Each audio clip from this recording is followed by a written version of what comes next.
All right, friends, so today was the first day of pads here at St. Vincent College for the Steelers, and going in, you kind of expect it to start slow, guys knocking the rust off before it turns into real football.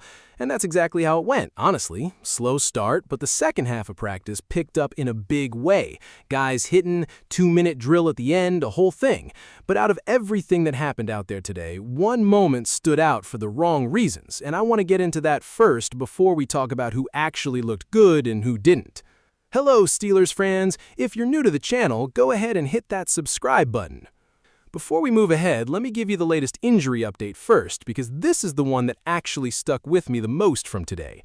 Cole Burgess got carted off the field during practice, and I don't know the full details on what happened. Honestly, nobody does right now, but anytime you see a cart come out on day one of pads, that's never a good sign.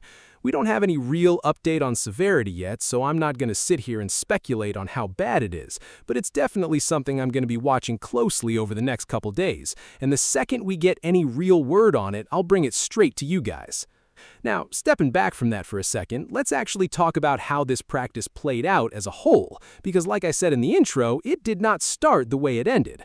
Early on, guys were still kind of feeling it out. You had the pads on, but it wasn't really translating into contact right away. I mean, you can't have full pads on and not hit anybody all day. That's just not how camp works. So you knew eventually it was going to ramp up. And it did. Second half of practice, things got real physical, real fast. You had some good individual drills, some solid team period work where guys were legitimately hitting each other, not taking it to the ground necessarily, but definitely knocking guys off their feet. And then they capped it off with a 2-minute drill, which honestly is where you saw the most juice out of the entire session. That's when it started feeling like actual football instead of just a walkthrough with pads strapped on. So, with that intensity picking up, it's not a shock that you started seeing some mistakes creep in too, and the first one that jumped out was Mason Rudolph fumbling a snap clean during team drills. And look, right after that happens, Will Howard is in there immediately. Now, I don't want to blow that out of proportion because a bad snap exchange happens. It's camp, it's early, these things occur, but the fact that the coaching staff didn't hesitate for a second to get Will Howard in there right after, that's the part that stands out to me.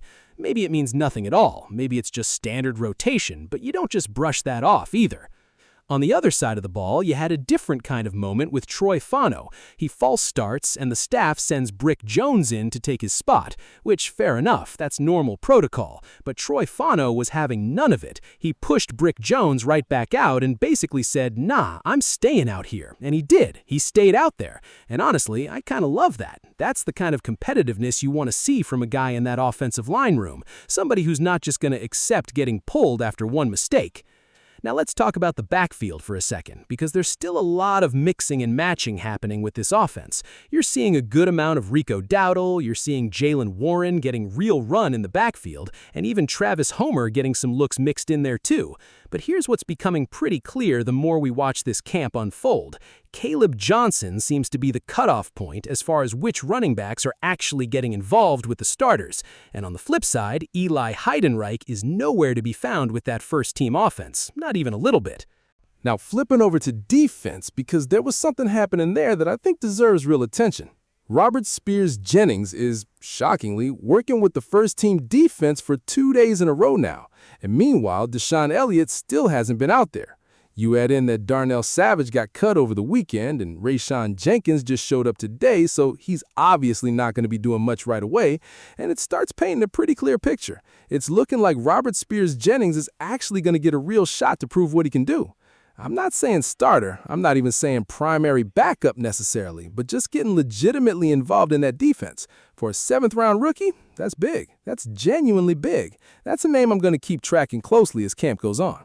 All right, now let's get into who actually looked good out there today, because there were some standout performances, and I gotta start with Iheanachor, because this dude looked really good, like really good.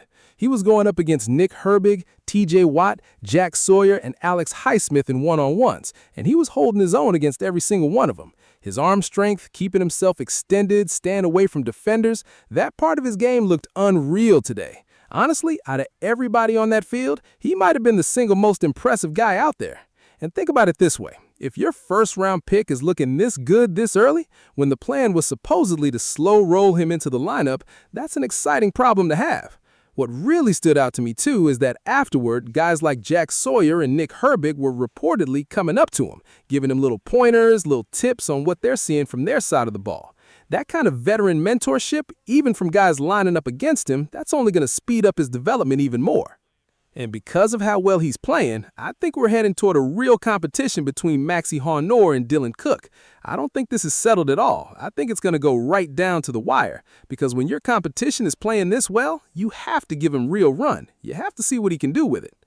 On the other hand, Dylan Cook didn't have his best day today. I'm not saying he looked bad exactly, but he lost a good number of reps. And when the guy across from you is balling out like that, you can't afford to lose that many reps and still feel comfortable. Shifting over to the offensive line for a second, Brock Hoffman was going against different guys throughout the day. Won a few, lost a few, pretty normal mixed bag.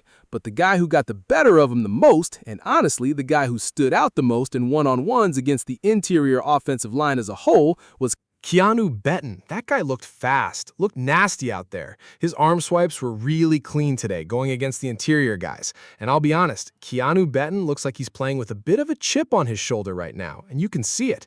He looked physical, explosive coming out of his stance, and if he can keep building on that, that's a really encouraging sign for that defensive interior. Now, let's talk linebackers, because Alex Highsmith looked absolutely unreal again today. And honestly, that's not even surprising anymore at this point, because he's been the most exciting guy in that linebacker room for the last 2 years running. But Nick Herbig had his own moment, too. He gets beat on one rep early, but then comes right back completely untouched on another, gets into the backfield, and picks off Travis Homer right as he's getting the handoff, basically telling him, "This play is mine." And apparently he got fired up about it, too, talking a little trash to the offense as he walked off. That's the kind of energy you love to see out of a guy in year 2. And then you've got TJ Watt, who had a little moment of his own. He comes off the left side, which is the opposite side of where he normally lines up, hits a spin move against Dylan Cook, beats him clean on the inside, and as he's jogging off with a big smile on his face, he basically says, "I can rush from that side too." Just a reminder of the kind of versatility and dominance that guy brings whenever he's out there. On the offensive side, DK Metcalf had a couple nice catches today, Aaron Rodgers made a couple of really nice throws, and Will Howard continues to show flashes with some nice throws of his own, which is a good sign to see building throughout camp. So look, when you put it all together, this practice told us a lot. You had real physicality once the pads came on, you had some shakeups at backup roles on both sides of the ball, you had a rookie defensive back quietly putting himself in position to matter, and you had a first-round pick looking like he might force the team's hand sooner than expected. Add in the tough injury news with Cole Burgess, and this was a day 1 of pads that gave us way more to talk about than I honestly expected walking in.